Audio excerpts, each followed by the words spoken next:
आने वाले 10 नवंबर 2024 को चीफ जस्टिस ऑफ इंडिया माननीय चंद्रचूड़ साहब जब सेवानिवृत्त होंगे, उस समय ग्रहों की स्थिति अत्यंत ही विकराल होने वाली है कि आम जनता त्राहिमाम त्राहिमाम करने लगेगी, क्योंकि शनि 29 जून 2024 से ही वक्री चल रहा है। बृहस्पति भी 9 अक्टूबर से वक्री हो चुका है। 17 अक्टूबर से वह सूर्य, जो कि अखिल चराचर जगत का ऊर्जा स्रोत माना जाता है, वह भी एक माह के लिए नीच राशिगत होने वाला है। मंगल 22 अक्टूबर को नीच राशिगत होने वाला है और 24 जनवरी तक नीच राशिगत ही रहने वाला है। ऐसे में सहज ही यह सवाल उठता है कि सेवानिवृत्ति के बाद माननीय चंद्रचूड़ साहब को यश मिलेगा या उन्हें भी पूर्व मुख्य न्यायमूर्ति माननीय गोगोई साहब की तरह ही अपयश का सामना करना पड़ेगा। इन्हीं परिस्थितियों में प्रश्न यह भी उठना स्वाभाविक है कि 12 राशियों पर तुला संक्रांति मास का किस प्रकार का प्रभाव पड़ने वाला है, क्योंकि तुला संक्रांति 17 अक्टूबर 2024 को प्रातः 7:44 पर घटित होने वाली है। कैसा माहौल बनने वाला है 12 राशियों का, क्योंकि इस संक्रांति माह में हालात कुछ न कुछ खतरनाक ही होने वाले हैं। किन राशि वालों की लगेगी लॉटरी और किन लोगों को करना पड़ेगा संकटों की विभीषिका का सामना। नमस्कार मित्रों, आज के इस वीडियो में हम आपके समक्ष मेष आदि द्वादश राशियों का तुला संक्रांति मास का राशिफल बताने वाले हैं। लेकिन वीडियो प्रारंभ करने से पहले आपसे एक विनम्र निवेदन है कि यदि आपने अभी तक हमारे चैनल अमृत कलश को सब्सक्राइब न किया हो तो इसको तुरंत ही सब्सक्राइब कर लें। हम आपके अत्यंत ही आभारी रहेंगे। सबसे पहले राशि क्रम की पहली राशि मेष राशि का राशिफल इस प्रकार रहने वाला है कि संक्रांति मास की शुरुआत से ही शनि और बृहस्पति वक्री और सूर्य नीचगत होने वाले हैं, जबकि मंगल 22 अक्टूबर 2024 को नीचगत होने वाला है। यानी मेष राशि के नवम, दसम, एकादश एवं द्वादश भाव के स्वामी वक्री गति से ही गति करेंगे, जबकि लग्न, पंचम एवं अष्टम भाव के स्वामी नीच राशिगत होने वाले हैं। यानी इस समय अवधि में आपके विचारों में निश्चित ही अस्थिरता रहने वाली है। गलत निर्णय लेने के कारण आपको विपरीत परिस्थितियों का सामना करना पड़ सकता है। इसलिए अपने जीवन में सफलता से संबंधित निर्णयों को आपको कुछ समय के लिए टालना ही लाभदायक रहेगा, अन्यथा आपको कष्टों का सामना निश्चित ही करना पड़ सकता है। भाग्य की शिथिलता के चलते आपको मिलने वाली सफलताओं में कुछ रुकावट आ सकती है। आमदनी के स्रोतों में भी कुछ रुकावटें आने का संकेत इस दरमियान प्राप्त हो रहा है। समाज में आपके कुछ गुप्त शत्रुओं के उभरने की भी संभावना बन रही है। इस तुला संक्रांति माह में आप बैक बाइटिंग के भी शिकार, यानी कि चुगली के भी शिकार हो सकते हैं। अपनी मानसिकता को शुचितापूर्ण बनाए रखें, तभी आपको विषम परिस्थितियों का मुकाबला करने की आत्मशक्ति प्राप्त हो सकती है। राशि क्रम की दूसरी राशि है वृषभ राशि। वृषभ राशि वालों के लिए इस माह में स्वास्थ्य के क्षेत्र में कुछ परेशानियों का सामना करना पड़ सकता है, लेकिन अच्छी बात यह है कि स्वास्थ्य में धीरे धीरे सुधार की संभावना से भी इनकार नहीं किया जा सकता है। किंतु देवगुरु बृहस्पति कि नवम भाव में नीच की दृष्टि पड़ रही है, जिसके कारण ऐसा आभास मिल रहा है कि भाग्य की प्रतिकूलता के चलते माता की तरफ से कुछ दिक्कतें आपको अवश्य ही आ सकती हैं। सप्तम एवं द्वादश भाव का स्वामी 22 अक्टूबर से नीचगत होने वाला है। यानी 22 अक्टूबर के पश्चात शत्रुओं के उदय होने के कारण आपको निश्चय ही किसी न किसी प्रकार की परेशानियों का सामना करना पड़ सकता है, लेकिन शत्रुओं से बचने के लिए आपको विशेष रूप से सचेत रहने की आवश्यकता है। आपका दशमेश भी वक्री चल रहा है, जिसका प्रभाव आपके जीवन में इस प्रकार से होने वाला है कि किसी सरकारी कार्यालय अथवा न्यायालय में आपका कोई विवाद या मामला अटका हुआ है तो इस समय अवधि में वह कार्य अवश्य ही पूर्णता को प्राप्त होगा। सरकारी विवादास्पद विवाद स्थिति उत्पन्न होने की संभावना बन रही है। दाम्पत्य एवं प्रणय संबंधों में निश्चित ही सुधार होने वाला है। संतान से कुछ न कुछ लाभ होने की संभावना से इनकार नहीं किया जा सकता है। राशि क्रम की तीसरी राशि है मिथुन राशि। मिथुन राशि वालों, आपकी आमदनी का सितारा 22 अक्टूबर को नीचगत होने वाला है, जो इस बात का द्योतक है कि इस संक्रांति माह में आपको अनाप शनाप अंट संट स्रोतों से आमदनी होने वाली है। यानी आप इस माह में निश्चित ही प्रचंड लाभ कमाने वाले हैं। धन के मामले में काफी लंबे समय से चली आ रही आपकी प्रतीक्षा अब पूर्ण होने वाली है। यानी अब तक आप जिस आर्थिक संकट से जूझ रहे थे, परेशान हो रहे थे, उस संकट से आपको आर्थिक संकट से आपको मुक्ति मिलने वाली है। धन के मामले में आप निश्चय ही इस माह में अपनी क्षमताओं का बेहतरीन प्रदर्शन करने वाले हैं। इस मास में आपकी बौद्धिक क्षमताओं का विकास होगा। पुत्र संतान की ओर से आपको इस माह विशेष अनुकूल समाचार प्राप्त होने वाले हैं। संतान पक्ष की ओर से आपको समाज में पद एवं सम्मान की प्राप्ति होने वाली है।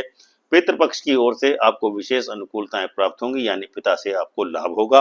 पैतृक संपत्ति के प्राप्त होने के भी योग बन रहे हैं। किसी को काफी पुराने समय से दिया गया धन आपको वापस लौट सकता है, यानी रुका हुआ पैसा आपको मिलने वाला है। द्वादश भाव में वक्री बृहस्पति की स्थिति इस बात का संकेत कर रही है कि आपको प्रणय संबंधों में तथा दाम्पत्य जीवन में निश्चय ही उत्तम समाचार एवं सुखों की प्राप्ति होने वाली है। सरकारी कार्यालयों से प्रतिकूल समाचारों की प्राप्ति आपको हो सकती है। राशि क्रम की चौथी राशि है कर्क राशि। कर्क राशि वालों, आपका भाग्य इस वक्री होकर आमदनी के भाव में पूरे माह गतिशील रहने वाला है, यानी भाग्य की अनुकूलता के चलते इस माह आपकी आमदनी में निश्चित ही चार चांद लगने वाले हैं, यानी आप प्रचुर मात्रा में धन कमाने वाले हैं। धन की प्राचुर्यता के चलते आपका जीवन निश्चित ही सुगम होने वाला है। दूसरे शब्दों में यह कहा जा सकता है कि धन के बल पर आप इस माह में कुछ विशेष उपलब्धियां अर्जित करने वाले हैं, सफलताएं प्राप्त करने वाले हैं, जिसके चलते समाज में आप विशेष स्थान एवं प्रतिष्ठा प्राप्त करने वाले हैं। चतुर्थ भाव में नीच का सूर्य बैठा हुआ है, जिसका परिणाम आपको इस प्रकार से प्राप्त होने वाला है कि आपको घर पर चैन से समय व्यतीत करने का समय भी नहीं मिलने वाला है। दूरस्थ स्थानों की यात्रा आपको इस माह में निश्चय ही करनी पड़ेगी। प्रणय संबंधों के कारण आपको अत्यंत ही मानसिक आनंद की प्राप्ति होने वाली है। यदि आप अविवाहित हैं तो विवाह के प्रस्ताव आपके आ सकते हैं। दाम्पत्य सुखों की प्राचुर्यता के चलते आपका मन अत्यंत ही प्रसन्न रहने वाला है। वाणी की माधुर्यता के चलते आपके संबंधों में सुधार होने वाला है। संपर्कों में वृद्धि होने वाली है। स्वास्थ्य के उत्तम सुधार होने की पूर्ण संभावना इस माह बनने रहने वाली है। राशि क्रम की पांचवी राशि है सिंह राशि। सिंह राशि वालों को का स्वामी 17 अक्टूबर यानी संक्रांति मास के प्रारंभ से ही पूरे मास में नीचगत रहने वाला है, जिसका एक ही साधारण सा अर्थ निकल रहा है कि आपके द्वारा पूर्व में किए गए कृत्यों के कारण आपकी प्रतिष्ठा को समाज में निश्चय ही धक्का लग सकता है, यानी कि मान सम्मान के प्रति सचेत रहेंगे तो आपको ठीक रहेगा। इसीलिए आपको ख्याति के प्रति निश्चित ही सचेत रहने की आवश्यकता है।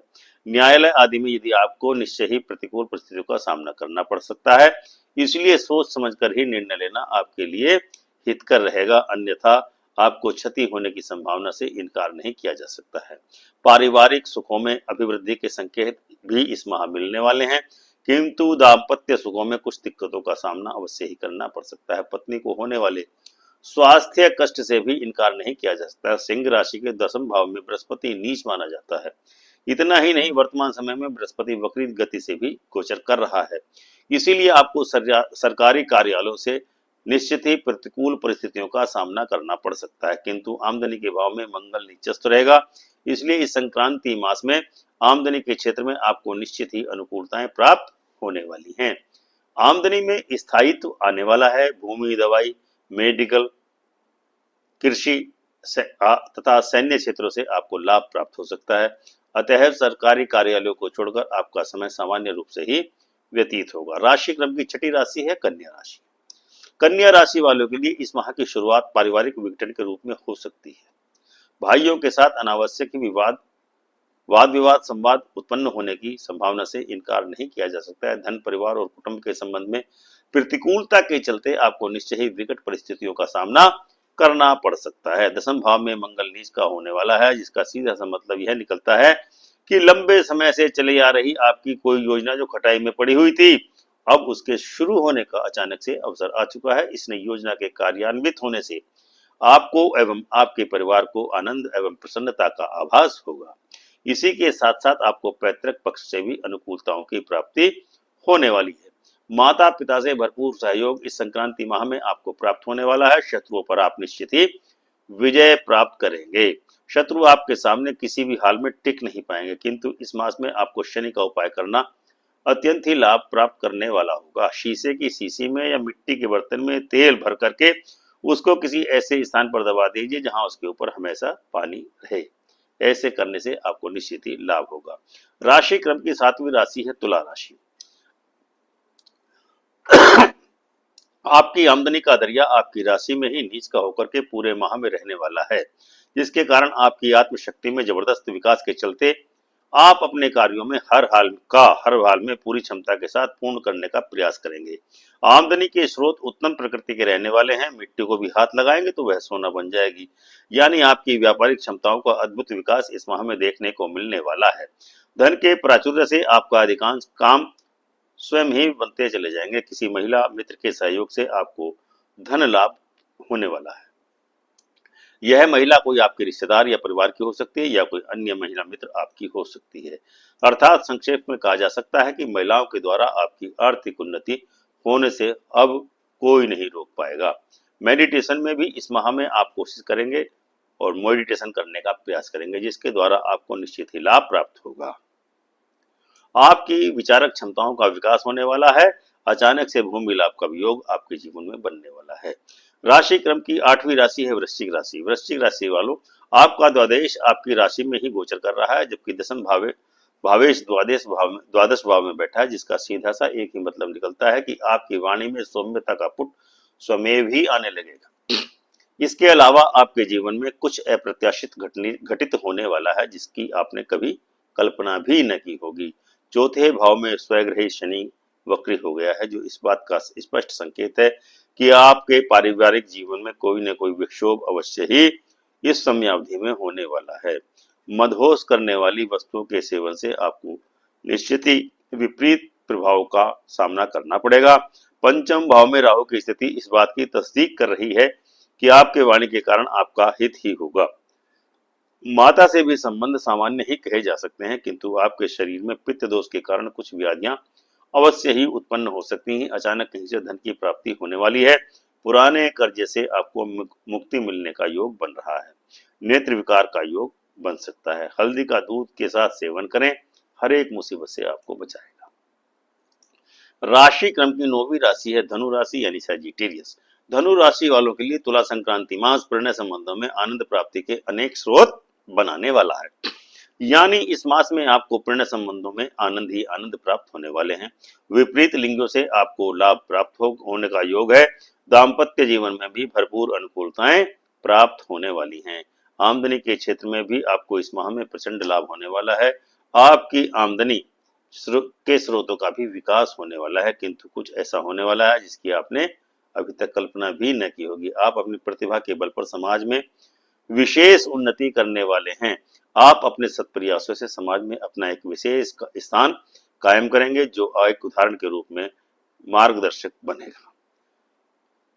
लेकिन आपकी प्रगति सम्मान में वृद्धि शनय शनय यानी कि धीरे धीरे ही होगी, क्योंकि शनि वर्तमान समय में वक्री गति से या धीमी गति से चल रहा है। इसके अतिरिक्त बृहस्पति 6वें भाव में वक्री गति से गोचर कर रहा है, जिसके कारण यह कहा जा सकता है कि आप शत्रुओं पर येन केन प्रकारेण सफलता निश्चित ही हासिल कर लेंगे। पत्नी के द्वारा जीवन में कुछ उत्पात होना संभव है। लंगोट पर नियंत्रण रखें तो लाभ होगा। राशि क्रम की 10वीं राशि है मकर राशि यानी कैप्रिकॉर्न। न्याय की अधिदेवता शनिदेव आपकी राशि कुंडली में द्वितीय भाव में वक्री होकर के गति गोचर कर रहा है। अतः आपके जीवन में यह प्रभाव होने वाला है कि आपके जीवन में शनि की 7.5 का प्रभाव जो समाप्ति की ओर था, उसके पुनर्जीवित होने का योग बन रहा है, जिसके कारण आप ऐसा आभास मिल रहा है कि अभी भी आप शनि की प्रतिकूलता के प्रभाव को झेलने ही वाले हैं। यानी कि 7.5 से अभी आपको मुक्ति मिलने की बाधाएं नजर आ रही हैं। अतः आपको नशीले पदार्थों तथा मांस मदिरा का सेवन बिल्कुल रोक देना चाहिए, तभी आपको शांति की प्राप्ति हो सकती है। किंतु तीसरे भाव में राहु की उपस्थिति इस बात की ताकीद कर रही है कि आपके मान सम्मान में इस माह निश्चित ही अभिवृद्धि होने वाली है। यानी कि आपके मान सम्मान के में वृद्धि के योग बन रहे हैं। पंचम भाव में वक्री गुरु की स्थिति इस बात का इशारा कर रही है कि आपकी बुद्धि, जो कि शनि की 7.5 के प्रभाव से कुंद जैसी पड़ती जा रही थी, अब उसकी आजादी का समय करीब आता जा रहा है। विपरीत लिंगी संबंधों में आपको प्रचंड धन लाभ प्राप्त होने के योग हैं। प्रणय संबंधों में आंशिक सफलता के भी योग बन रहे हैं। राशि क्रम की 11वीं राशि कुंभ राशि यानी एक्वेरियस। राशि क्रम की कुंभ जो राशि है, कुंभ राशि वालों के लिए यह संक्रांति मास विशेष रूप से खुशियों का खजाना लेकर आ रहा है। आपकी राशि में शनि स्वस्थ होकर के वक्री गोचर कर रहा है, जिसका निर्णय यह निकलने वाला है कि आपकी व्यक्तिगत क्षमताओं में अप्रत्याशित रूप से सुधार होने वाला है, जिसके कारण आपके वैयक्तिक जीवन में आशातीत सुधार होगा। इसके अलावा आपके जीवन में कुछ नया घटित होने वाला है, जिसको आप हमेशा ही याद रखेंगे। चौथे स्थान में वक्री गुरु के कारण आपके पारिवारिक जीवन में कुछ न कुछ आनंद देने वाला घटित होगा। पारिवारिक सदस्यों के साथ समय व्यतीत करने का आपको सुअवसर मिलेगा। इसके अलावा मंगल 22 अक्टूबर से आपकी राशि के 6वें भाव में नीचस्थ होने वाला है, जिसके कारण आपके सद प्रयासों से यानी कि कुकृत्यों से शत्रुओं की शामत आने वाली है। यानी आपके शत्रु चाहे वह जैसे भी हों, जिस स्तर के भी हों, उनको आपके सामने आने पर मुंह की ही खानी पड़ेगी। अर्थात विजयश्री आपकी प्रतीक्षा कर रही है। भाग्य स्थान में नीचस्थ सूर्य होने से आपको पैतृक संपत्ति अथवा पितृपक्ष से प्रचंड धन लाभ होने के भी योग बन रहे हैं। पत्नी अथवा पति की ओर से आपको निश्चित ही आपको लाभ प्राप्त होगा। यानी आपके प्रणय संबंधों से आपको उत्तम प्रकृति का परिणाम प्राप्त होगा। धर्म स्थान में कंबल का दान करना आपको निश्चित ही अनुकूलता प्रदान करने वाला रहने वाला है। राशि क्रम की अंतिम और पारवी राशि है मीन राशि, यानी पिसीच। राशि क्रम की अंतिम और 12वीं राशि है मीन राशि। मीन राशि का स्वामी वक्री होकर के तीसरे भाव में गति कर रहा है। तीसरे भाव में बृहस्पति वैसे भी उत्तम नहीं रहे, फल प्रदान नहीं करता, अपितु प्रतिकूल परिणाम ही प्रदान करने वाला रहता है। उसके ऊपर से बृहस्पति वक्री गति से गोचर कर रहा है। यानी कि मीन राशि वालों के लिए तुला संक्रांति मास 2024 का मास अत्यंत ही प्रतिकूल परिणाम प्रदान करने वाला है। बृहस्पति ग्रह आपकी राशि में दशम एवं लग्न भाव का स्वामी होकर तृतीय भाव में गोचर कर रहा है। यानी आपके चित्त में कुछ न कुछ विकार होने की संभावना से, बुद्धि कुंद होने की संभावना से इनकार नहीं किया जा सकता है।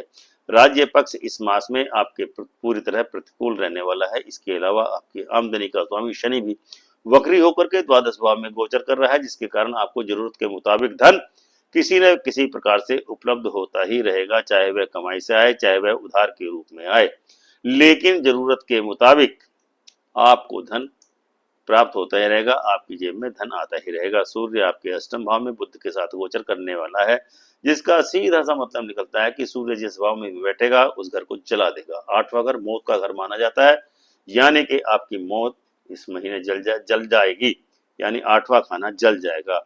यानी आपको निश्चित ही स्वास्थ्य लाभ मिलेगा। भाइयों से कुछ क्लेश होना संभव है। तो दर्शकों, यह था मेषादि द्वादश राशियों का तुला संक्रांति मास 2024 के लिए वैदिक राशिफल। उम्मीद है आपको यह मासिक राशिफल अवश्य ही पसंद आया होगा और वीडियो को आप लाइक करके, शेयर करके चैनल को सब्सक्राइब अवश्य करेंगे। जय श्री राम।